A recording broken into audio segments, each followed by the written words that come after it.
goes back to kind of the scholarship of the field, that we have to build on our evidence base, not keep reinventing the wheel. We believe that a theory should provide an account of reality. Career, we're in the change business. We're about helping people with transitions and change. Because chaos is actually a theory of order, not a theory of disorder. And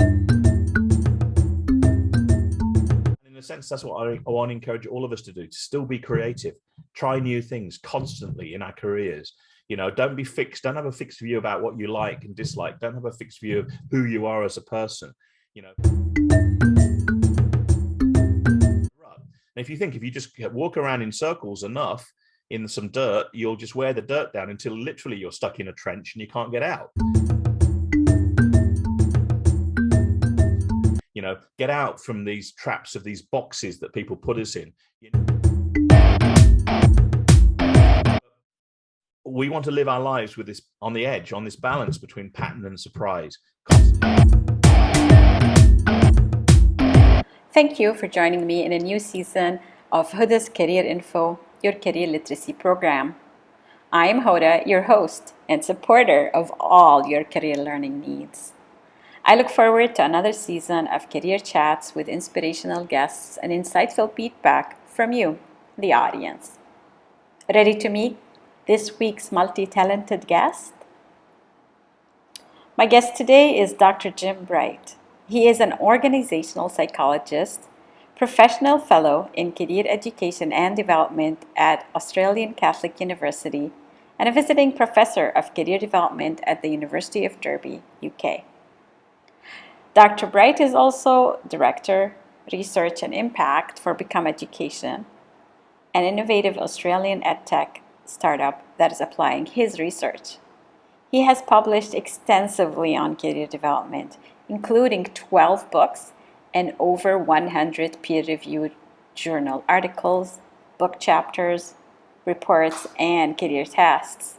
He is the co-author of The Chaos Theory of Career. Dr. Bright combines his academic role with running Bright & Associates, a career development consultancy specializing in career coaching, medical legal assessment, expert witness testimony, speaking and training.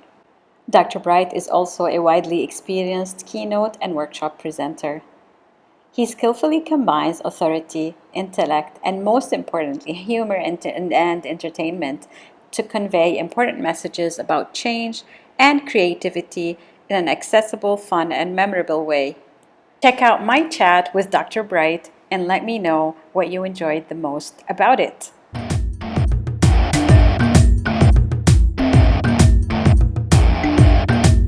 It is an honor to have you, Dr. Jim Bright, on Hoda's Career Info today. I am looking forward to what I anticipate would be a fun yet educational career conversation. Happy to be here.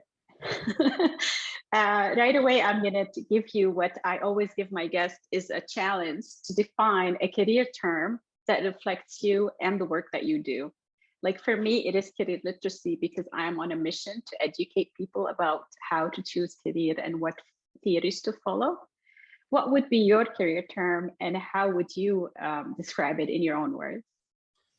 I think I'd push back against that, and I have to say, if I had to pick any word, it would be emergence. And the reason I'm pushing back is I'm on a mission, if you will, to eliminate reductionist thinking in career development.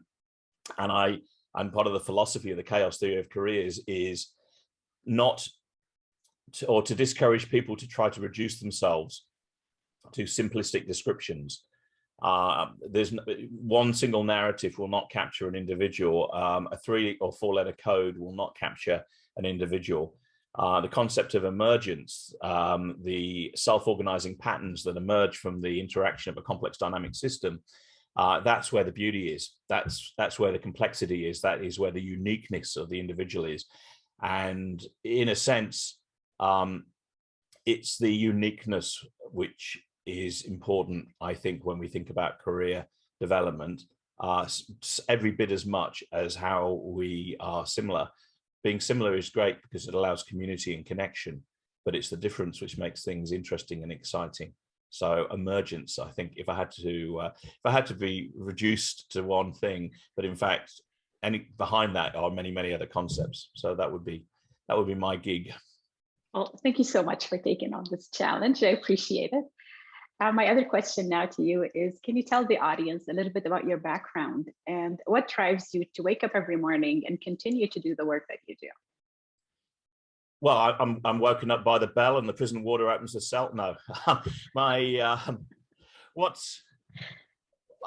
different things drive me. I think I get easily bored. I'm the youngest of a large first family and the second youngest of a blended family.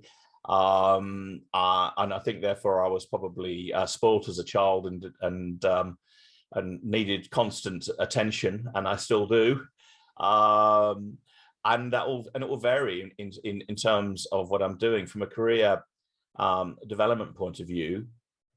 I can get tremendous excitement in sharing the ideas and talking about this work. And it's funny when I say talking about this work, because I had the great privilege some years ago to give a keynote at Connexus in Canada, and several times I've given keynotes in Vancouver for the British Columbia Career Development Association.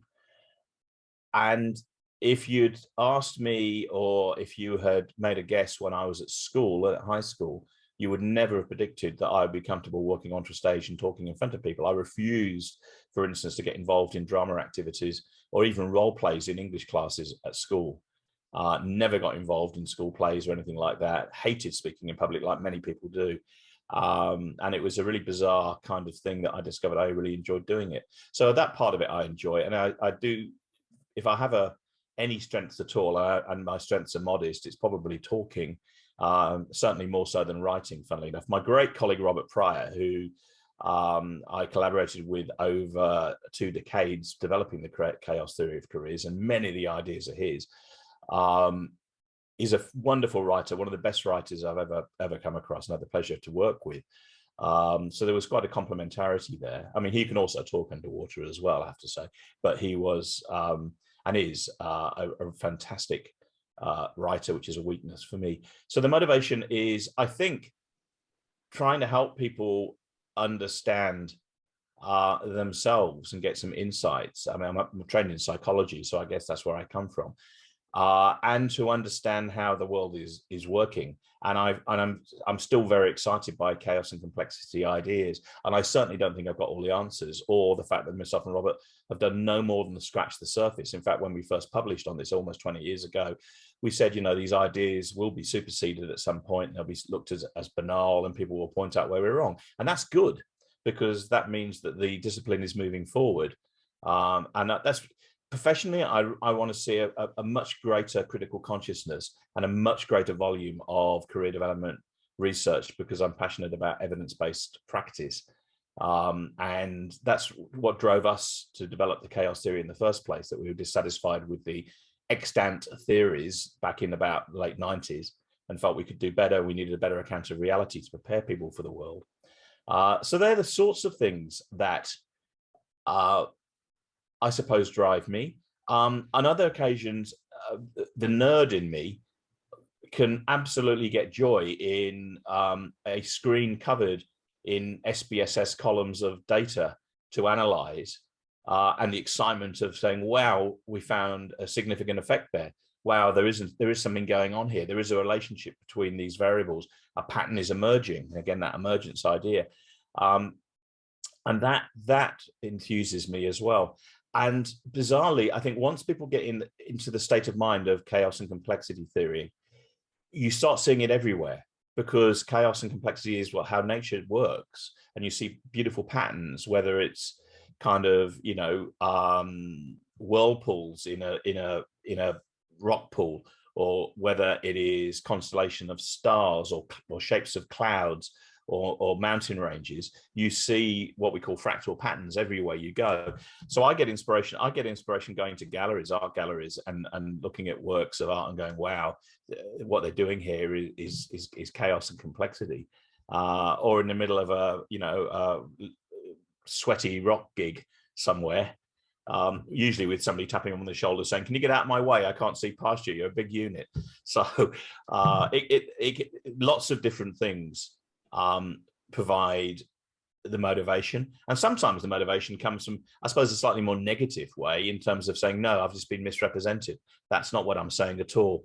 So I feel like a talkback listener, a radio listener, I've got to phone in and say, no, the previous speakers got it wrong. That's not what we said. Or sometimes I feel you have to say, actually, we said that in 2005. But you have to avoid that as much as possible. But that goes back to kind of the scholarship of the field, that we have to build on our evidence base, not keep reinventing the wheel. And I do think that we do have this problem in the field to some degree, because we don't have a critical mass of people doing really good quality research. There's some brilliant people doing research and good quality research. There are not enough of us, is what I'm saying.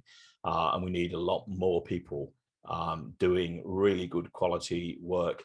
And we need to train people, not simply to say, and this is this theory, and this is this theory, and this is this test, and this is it, but rather, what's wrong with that theory? How could that be improved?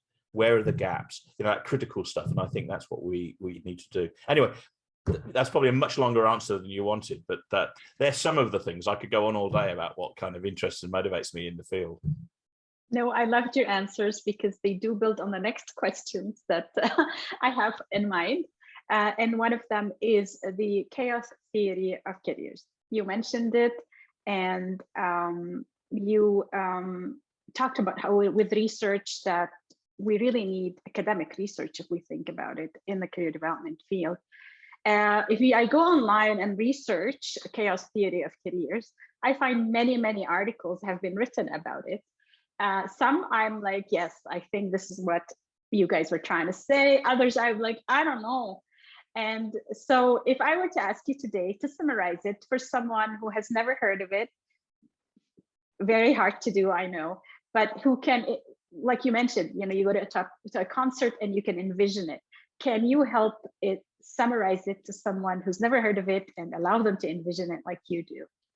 Okay, that's a huge ask in the constraints of this time, but I suppose what chaos, for a start, we did not invent chaos theory. Chaos theory has come out of things like meteorology, evolutionary biology, physics, mathematics, these kinds of areas. It's not, we didn't invent the term. We certainly didn't invent the theory, but we felt the theory did lend itself to the phenomena we're trying to describe in career development. And just to step back a little bit, we believe that a theory should provide an account of reality. And we think that's really important. Okay, a model or a technique is great in helping a practitioner get from A to B and do something, and take action. But a theory has got a much grander ambition, and that is to provide an account of reality. That's our view, and that's a big, ambitious kind of perspective.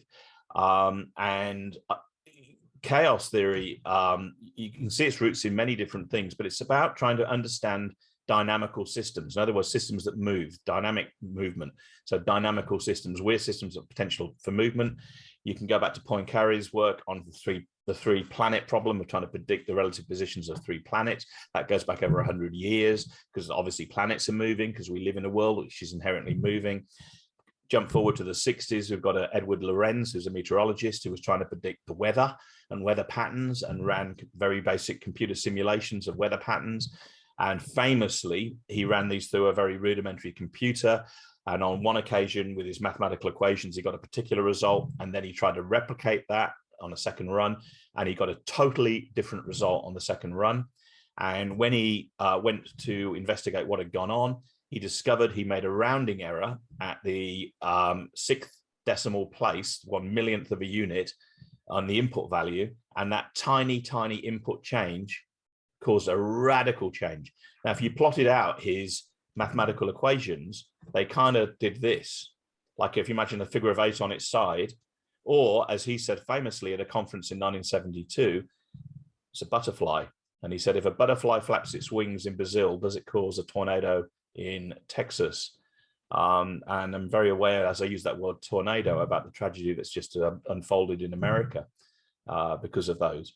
But he was trying to point out that the weather system is non-linear, and small changes, sometimes well away from other things, remotely, can have profound impacts.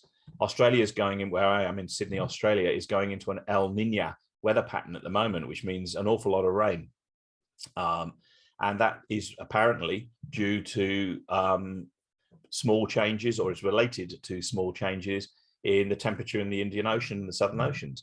So the world is massively interconnected, and it's non-linear. It's not linear. It's not the simple relationships between things. Sometimes very small changes can have profound changes. Sometimes very big changes change almost nothing. And I always like to use the example of those of us who've been suffered organizational restructures in organizations where consultants have been paid millions to come in and change everything. And ultimately, the only thing that changes is the logo and maybe your job title, and everything carries on business as normal. So sometimes systems are remarkably resilient in the face of change. And at other times, a tiny little change can change everything. And this happens. So this, and then I'd add to that, we start thinking about the variety of influences on people's careers.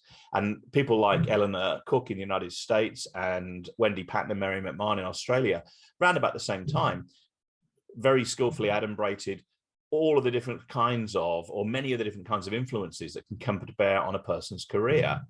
And whether it be, your parents or your family background or your educational situation or the political situation in the country that you are in at the time, or could be the weather, if you're a farmer or an outdoor events organizer, or, your health, your interpersonal relationships, your sort of identity, your gender identity, and all of these sorts of things, and on it goes, many of those. And the point is, if all of these are changing and all of these are moving and all of these are interacting, then the number of combinations of influences that could be coming to bear on your career at any one time are immense and practically incalculable.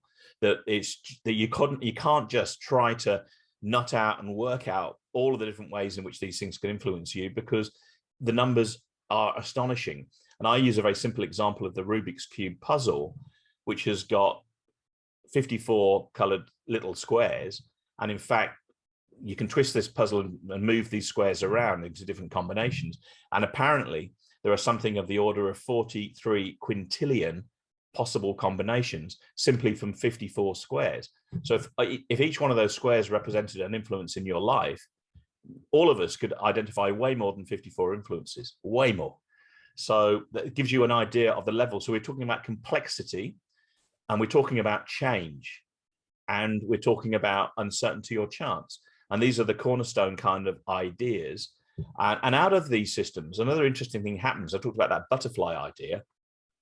Chaotic systems not only are non-linear, they're not only constantly dynamic and changing, they're not only highly complex, but they have this interesting property. They self-organize and they emerge into patterns in the way that human beings emerge into beautiful patterns, unique, beautiful patterns, each and every one of us.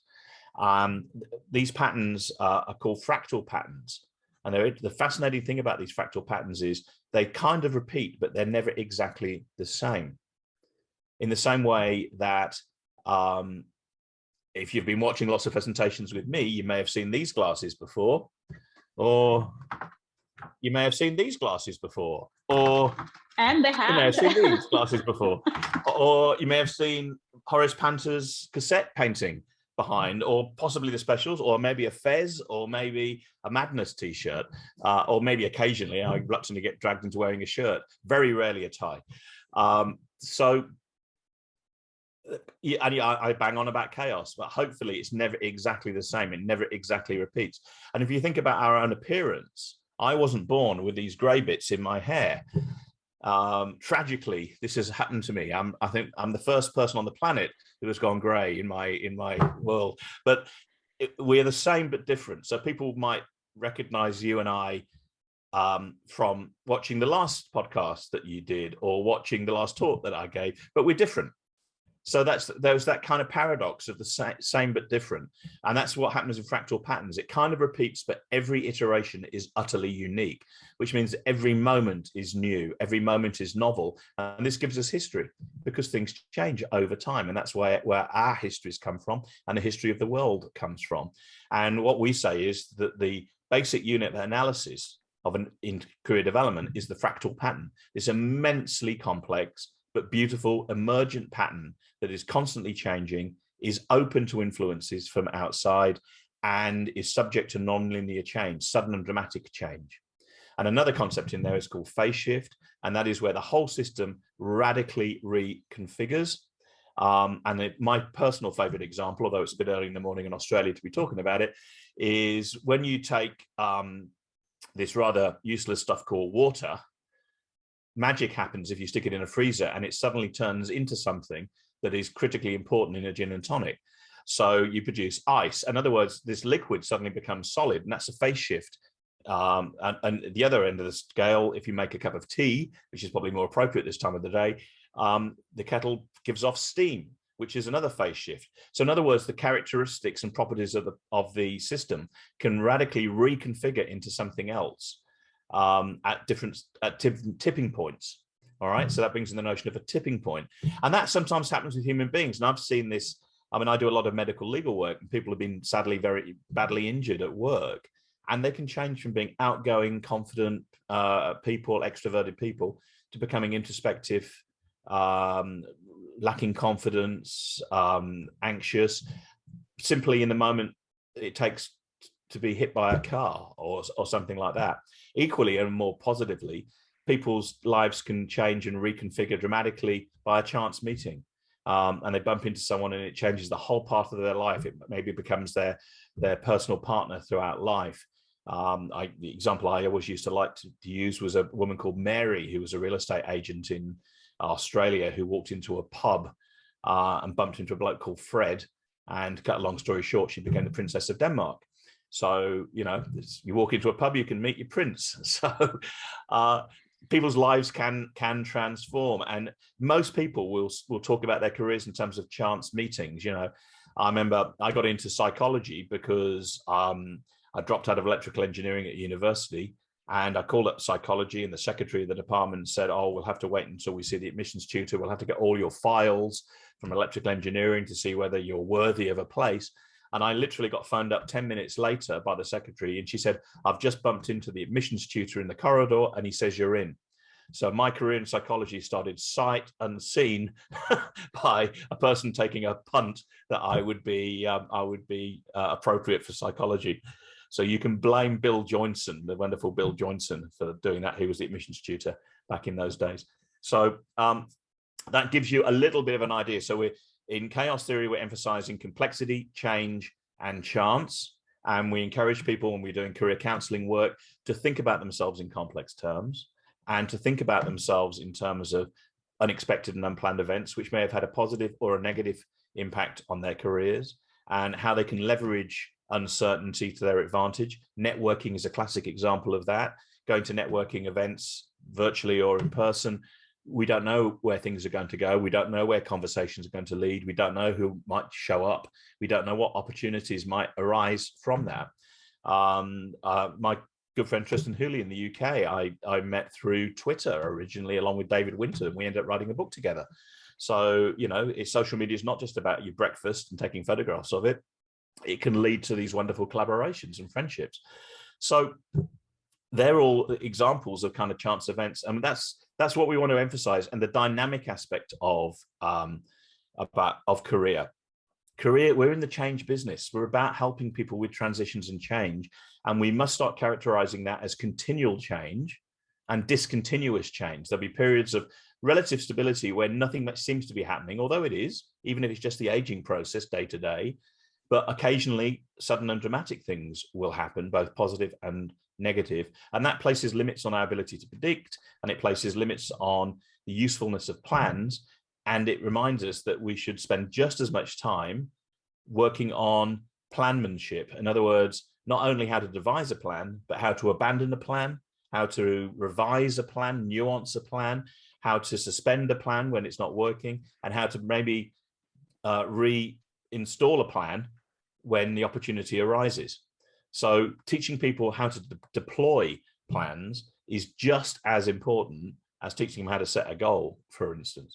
So that's the best I can do in a short period of time. Go and read the book, or or listen to me for about 3 or 4 days solid. Thank you so much. I know it was a huge ask, and I appreciate you, summarizing it best without having and with providing examples and not really allowing to get lost. I really appreciate that. And I do appreciate that you mentioned plan, because sometimes when we think of chaos, we think that no plan is needed. And so that's some of the articles I read where they're like, it seems that the theory discourages planning. And I'm glad you clarified a bit of that.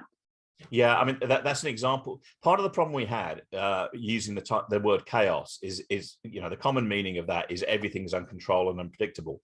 But we wanted to stay true to the theoretical origins of the theory, and we certainly didn't want to be accused of trying to sort of rip off chaos theory and rebadge it as our own or something, because that's would be inappropriate. In fact, it's a lousy label for the theory. It's not us that came up with the label. Because chaos is actually a theory of order, not a theory of disorder. And in fact, one of the key ideas in chaos is that order and disorder are not opposites, they're composites. And you need disorder for order. And it's the same with us as human beings. If it's cell reproduction, heartbeats are chaotic. They're not regular, they are slightly irregular. Everyone is utterly unique. And in fact, if it does become too regular, it's often the size of disease, apparently. So in nature, this is the case. Our cells don't reproduce in the same way. Sadly for me, when they come back with lines on my face. They didn't used to do that. Something's gone wrong in the system. This is the way of the world. This is how nature works, we believe. And I think therefore it's important. So no, we're not saying that sort of you should just abandon yourself to your fate, fatalism. That's absolutely not what we're saying. But what we are emphasizing is there are limits on personal control. And it's interesting, in other fields like friends David Bluestein and Tristan Hooley and Ronald Sultana, emphasizing very strongly social justice kind of ideas, and have reminded us very skillfully over the last 10 or 15 years that, there are lots of structural things that go on in the world which create inequalities and also limit people's opportunities. And it's not all about individual self-expression and you can be anything you want, because there are some significant structural barriers in the way which create social justice problems. And that's one example of limitation. We say that, we are limited in lots of different ways. I'm limited, as I was saying before we started, that, I went through this sort of period of trying to lose an awful lot of weight and managed to do it successfully. And then injured myself and ruptured my Achilles and was unable to exercise. And I put some of that weight back on, which I'm now again trying to lose. It's out of your control. These things, it just happened left field, literally crossing a road, in the middle of a road, bang, down I went. And incidentally, the car didn't stop. It just drove around me. That was nice. But there are limits on what we can predict and what we can control. We can try to influence systems, and we're talking in complex dynamical systems of influencing a system, not controlling it, not managing it. So the language has to change. In other words, we can't say this is what we're going to do, but rather let's try some experiments. Let's probe this situation. Let's see what feedback we get, and then we'll take it from there. And in a sense, that's often what career counselors are doing when they're helping their clients, say with job hunting. They say, well, apply for that, see what happens. You never know. You might be the only candidate. On the day, you could, yes, you don't meet all the criteria, but if you're not in it, you can't win it.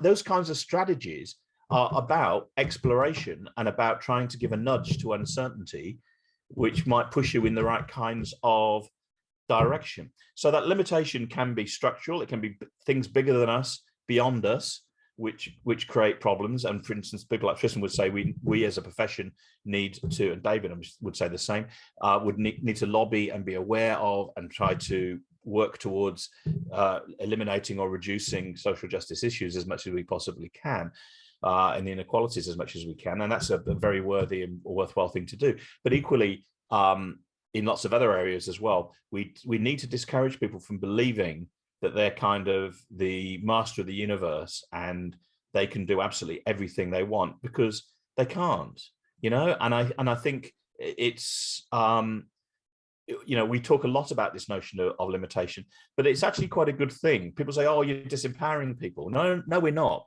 It's actually cruel to say to people, you can be anything you want, because what, I can be anything I want. So shall I start training for the 100 meters for the next Olympics? You know, when Calgary has the Winter Olympics next, am I going to be the next sort of ski jumper? That's going to end in tragedy. You know, I don't think I'm going to qualify for a team unless I set up my own country, the country of Jim Bright, and I'm the only representative. That's about the only way I'm ever going to make it to the Olympics in skiing or in the 100 meters or just about anything other than talking underwater. So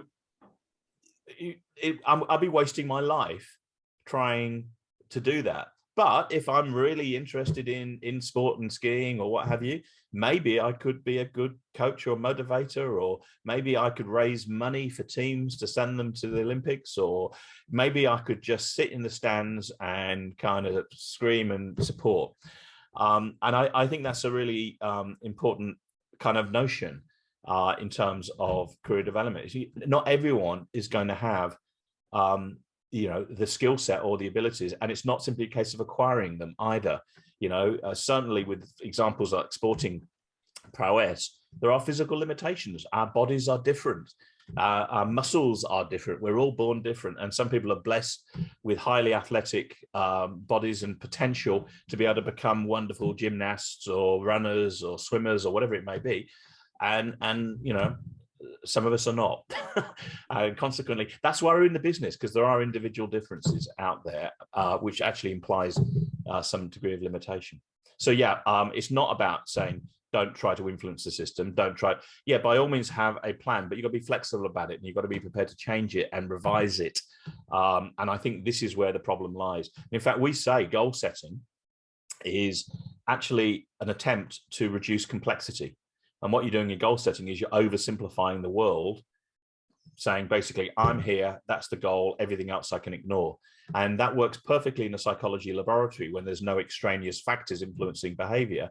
But in reality, there are millions of other things going on. How often have you started the day with an agenda saying, I'm going to finish this paper, I'm going to go shopping, I'm going to give a lecture, I'm going to paint the back room, I'm going to visit my mother, or whatever it happens to be. And by the end of the day, it's been distracted because, I don't know, your 4-year-old's got sick and you've been at the medical center all day, or you take a really important phone call about something that urgently has to be done, or you forgot about something which is critical, or whatever.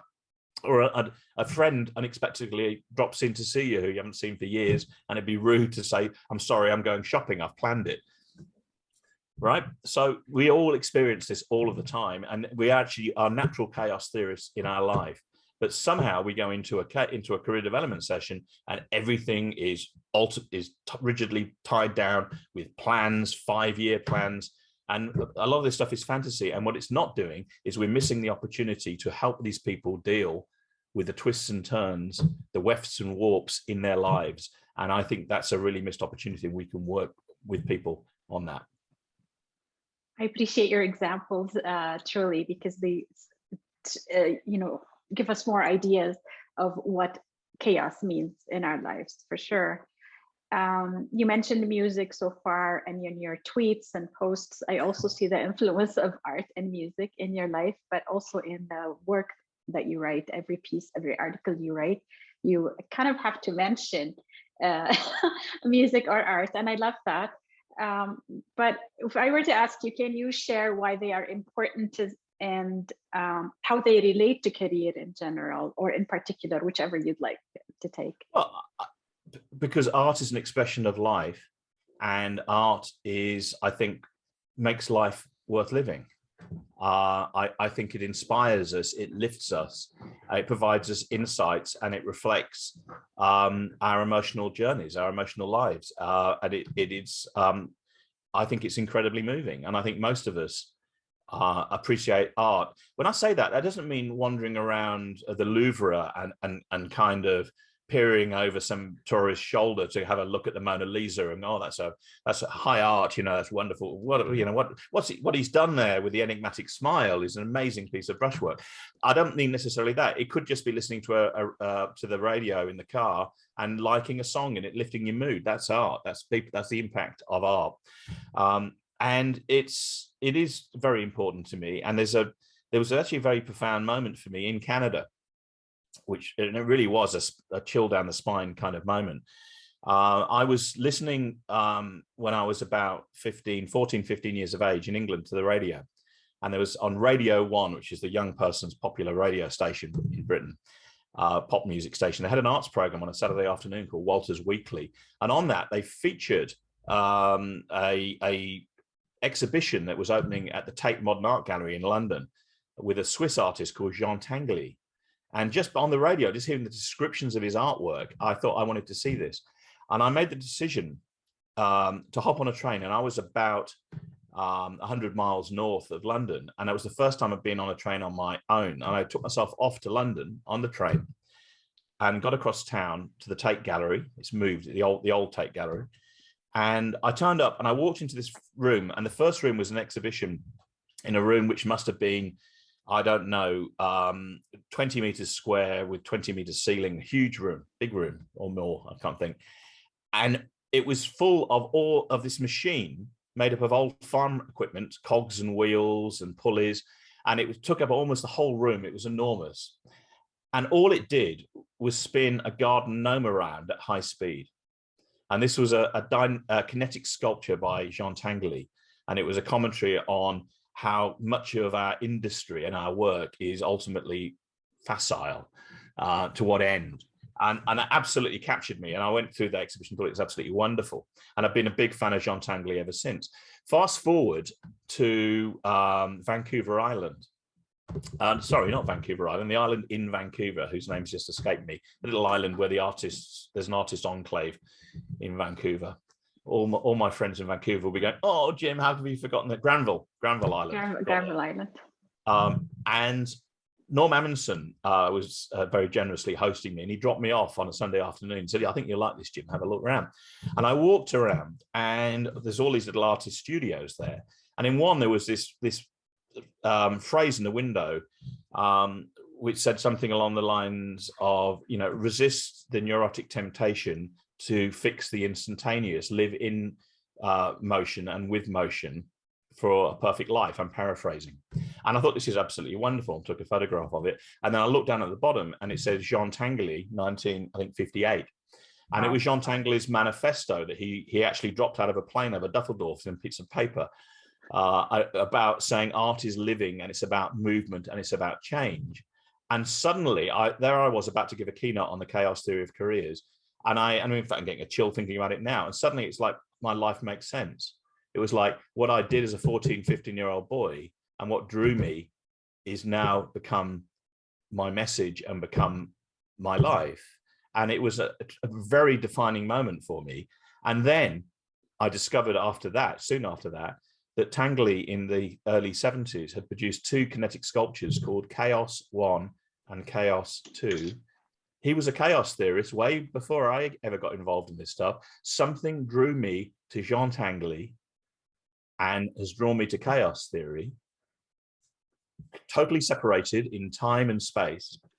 And that was an amazing thing. So I love what he does in his work. Some of his early work, he had an exhibition at the Modern Art Gallery in New York, and he made art which was temporary, and he produced this sculpture which set fire to itself to destroy itself. And the idea was you don't want to, again, dynamic, living things. And to his great delight, the New York Fire Department actually intervened and extinguished the fire. And he thought this was hilarious because it almost points to the efforts we put to preserve and keep things the same. And he thought it was a fascinating idea. So visual arts has always inspired me. Later on, I discovered Jackson Pollock, the artist who paints by standing on a canvas and flicking his paintbrush around. Beautiful work, actually done by a PhD student of mine, Ben Newell, and some of his colleagues, discovered that his work was fractal. He produces fractal patterns. It's not random. That flicking of paint is not random. It actually has a fractal pattern, a repeating but never exactly the same pattern. So it's not just the work of a 5-year-old. There is actual artistry and thought going into it. And they work this out brilliantly by analyzing his paintings and comparing them to the drip cloths that he had on the floor around the paintings. And he used to reuse those. And the patterns on those were totally random because they were different for different paintings. And that's how you actually authenticate a Pollock. They actually do a fractal mathematical analysis to see whether it's a genuine Pollock or not. So there's another example in the visual arts. And the other part of me, obviously, is the walking billboard for music. This is, and today I've got a t-shirt on from the Specials. They're a local band from where I came from, Coventry, just up the road from where I lived in the United Kingdom as a boy. And I love their music. It's sort of, most people who don't know who the Specials are, you may have heard a song very popular during the lockdown called Ghost Town. This town's becoming a ghost town. It was their #1 hit in the 80s. And they started off as a ska band, and they've reformed. They've just toured this year. In fact, I missed out on going to the concert in London. I had tickets and had to watch my son go, and my best mate go.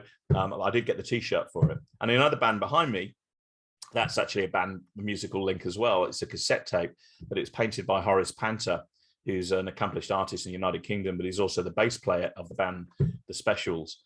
And he paints lots of things, but he paints cassettes. And he points out that cassettes were a culturally revolutionary thing that provided people with freedom of movement, with the Walkman, the Sony Walkman, to be able to take their music wherever they liked, and also to have control over music by taping what they like and putting things together like a mixtape, which became a cultural phenomenon because it became a badge of honor. If you had a cool mixtape, you're a cool person. And people used it in dating. They put all their favorite love songs, and it's like musical poetry to give to their lover, and this was a really important kind of currency in the, I guess, the late 70s and 80s in particular. And funnily enough, a bit like vinyl, cassettes have come back into fashion, and people are buying cassettes again, and bands are releasing music on cassette again. I don't know if it will go as big as vinyl, who can predict? But yeah, music influences me and lifts me. And the stories of musicians are full of chaos, twists and turns, unplanned events, unexpected things happening. Really successful artists have to reinvent themselves, and they change over time. I mean, if you look at the careers of long successful artists, look how Madonna has gone through lots of different phases. Look how Elton John has gone. If you'd seen Elton John at Dodger Stadium in '75, you would never have predicted he would have had a residency in Las Vegas with the Red Piano Tour in the 2000s, nor would you think he'd become synonymous with Disney movies. But that's how his career has kind of evolved, and he's tried different things. Or recently with his lockdown sessions, collaborating with all kinds of rap artists, all kinds of different people, and performing successfully and being creative well into his 70s. You would not have predicted that.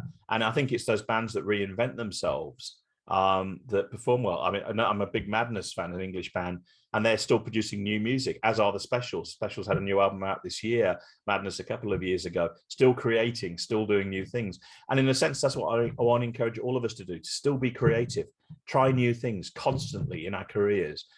Don't be fixed. Don't have a fixed view about what you like and dislike. Don't have a fixed view of who you are as a person. Get out from these traps of these boxes that people put us in. You're not a 3-letter code.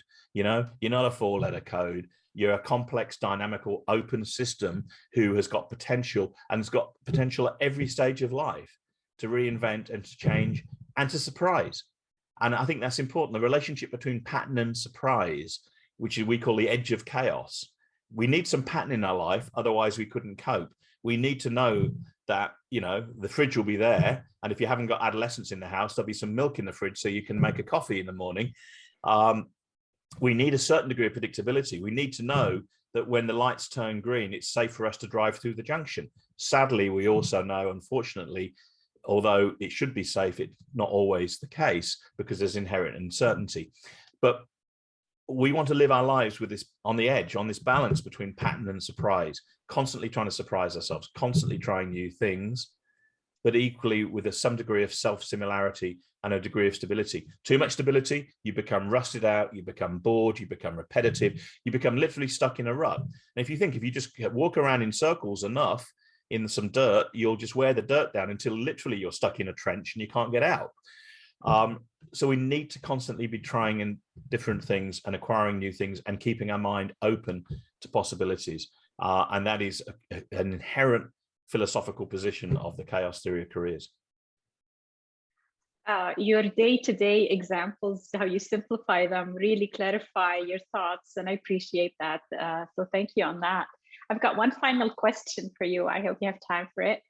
And it's, as I told you, I did Google you, and I've got a quotation from one of your recent articles, not very old. Feeling in tune and a part of something bigger and meaningful that transcends our own limitations can bring with it a sense of belonging, connection, and satisfaction. I think you've already alluded to some of that with your examples and everything you said, but I've got a question about it. How does one feel in tune? And like, how do I know, okay, now I'm in tune with things? Well, if in terms of my singing, never is the answer to that. I think most people would say. It's interesting. Mihai Csikszentmihalyi, the great psychologist who sadly died very recently, talks about this notion of flow, and Norm Amundsen and Skip Niles and Roberta Borgen also talk about this notion of flow, being in the moment, and trying to find those flow states is a way of being in tune. And it involves usually doing something which is somewhat slightly challenging, slightly pushing us, being on the edge of chaos with the risk of failure, where we're really thinking and where we're putting all of our capacity into focusing on what it is that we are trying to do. That's one way of being in tune. Another way of being in tune is the notion of harmony. And it's the notion of transcendence in the sense of being part of something bigger than ourselves.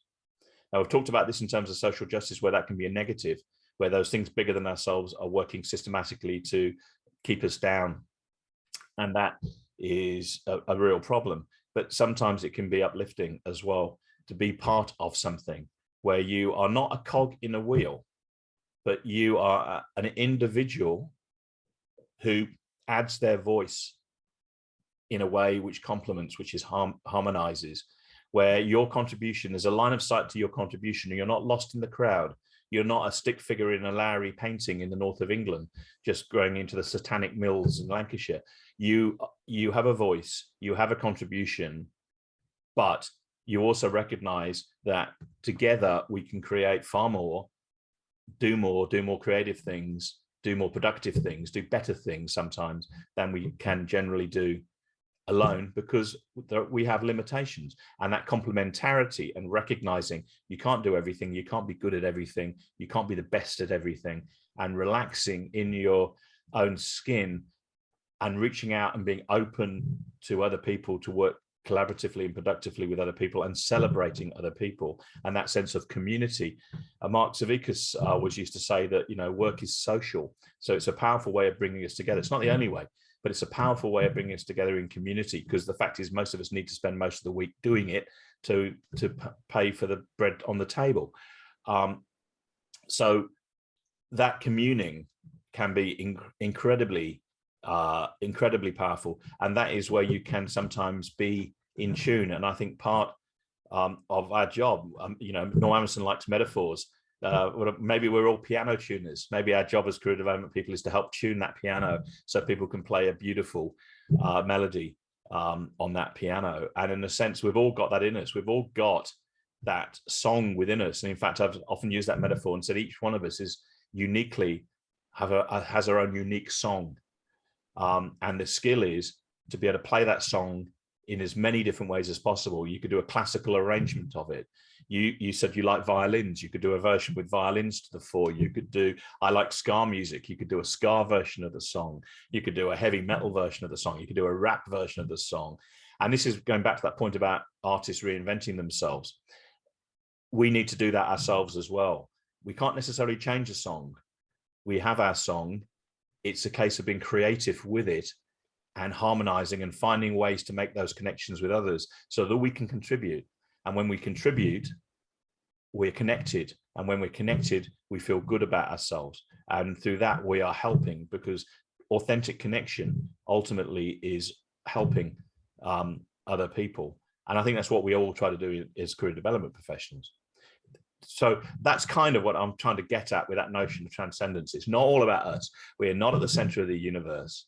It's only taken me 50 years to learn, the little spoiled boy, that in fact it's not all about Jimmy, and the world does exist out there. And sometimes during lockdown you can be forgiven for thinking it doesn't, but it does.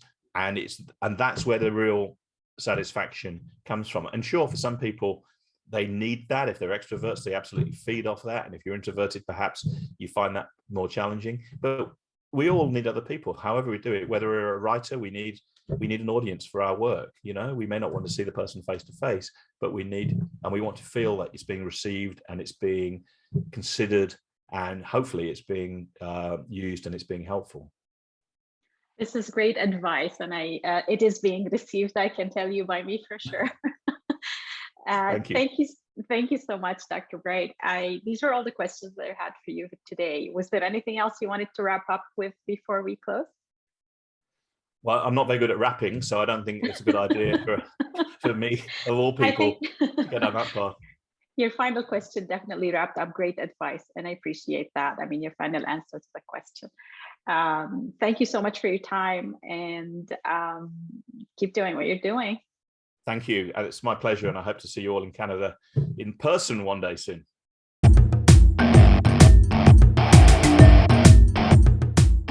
Thank you for joining me and Dr. Jim Bright in this episode of Hoda's Career Info 2022. Dr. Bright shared his passion for his work, what drove him to the chaos theory of careers, and what motivates him to continue his work today.